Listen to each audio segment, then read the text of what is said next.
안녕하세요. 세무법인 동안의 정용식 세무사입니다.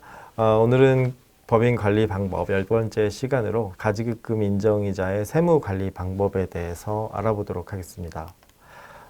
가지급금 인정이자 세무 관리 방법은 사실 단순하다면 단순할 수 있는데 많은 담당자들이 세부적인 내용을 좀 놓치는 경우가 많아서 오늘 강의를 준비했고요. 일단 가지급금 인정이자를 살펴보면 가지급금이라는 것은 일단 명칭여에 불구하고 법인의 업무와 무관한 자금의 대여액을 말하고요. 가지급금 인정이자는 법인의 특수 관계인에게 저리 또는 무상으로 금전을 대여한 경우에 계산하게 됩니다. 연간 발생한, 개념상으로는 연간 발생한 가지급금에 세법상 일할 이자를 계산해서 합산하는 방식을 채택하고 있고요. 가지급금 인정 이자율은 현행은 4.6%입니다. 가지급금 인정이자 처리 방법은 이제 사전 약정이 있는 경우와 없는 경우 이렇게 나눠 보아야 합니다.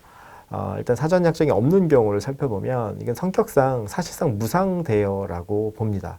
그렇기 때문에 회사의 이자 수익 계상 여부와 상관없이 대표자에게 소득 처분을 해야 합니다. 세무조정이 일어나는 것이죠.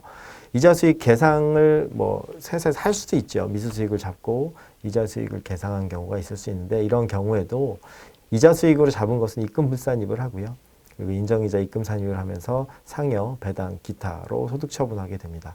이자 수익이 미계상한 경우라면 당연히 인정이자 입금 산입이 되는 것이고요. 사전 약정이 있는 경우에는 이제 약정일 전에 이자를 지급한 경우와 약정일 전에 이자를 지급하지 않은 경우로 나눠볼 수 있는데 이 경우에는 이제 성격상 실질 자금 대여로 보아주기는 합니다. 하지만 차이가 있는 부분은 처리 방법인데요. 일단 약정일 전에 이자를 지급한 경우에는 단순합니다. 지급받은 이자를 이자 수익으로 계상을 하면 되고 이자를 정확히 지급한 것이기 때문에 소득 처분은 없습니다. 물론 여기서 지급한 이자는 세법상 이자율에 근거한 이자여야 합니다. 두 번째, 이자를 지급하지 않은 경우에는 실무적으로 이제 미수 수익을 계상을 하고 이자 수익을 계상하는 방법을 선택을 하는데요. 세무적으로는 일단 요게 인정이자 부분에 대한 미수 수익을 그 다음에 말일까지만 유지할 수 있습니다. 즉, 그 말일 이전에는 대표자나 그 가지급금의 귀속자가 인정이자를 회사에 입금을 해야 되고요.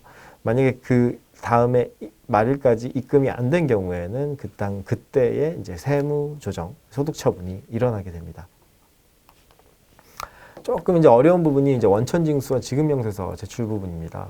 사전약정이 없는 경우에는 상여 처분이 일어나기 때문에 원천세 신고는 이제 소득 처분을 지급 시기로 해서 원천세 신고를 하면 되고 지급명세서 제출은 인정이자 발생 연도를 귀속 연도로 하기 때문에 재급명세서 기제출된 그러니까 근로소득이면 2월 달에 제출된 3월 10일 날 제출된 이제 근로소득에는 지급명세서를 다시 수정신고해서 제출을 해야 됩니다.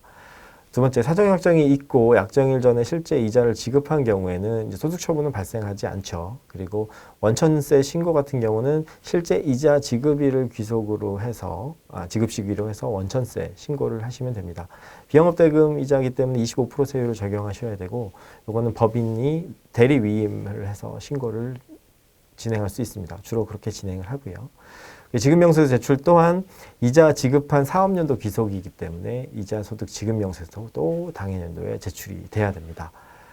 세 번째, 사전약정이 있고 약정일 전 이자를 지급하지 않았으나 다음에 말을 그러니까 그 미수수익을 연장할 수 있는 최대 기한이 말이라고 말씀드렸었는데 그때까지 이자를 지급한 경우입니다. 소득 처분은 없습니다. 근데 원천세 신고는 이자 지급 전에 법인이 이자 소득을 과세표준에 산입하여 신고한 경우에 원천징수 의무가 면제되기 때문에 원천세 신고는 안 하셔도 되고요.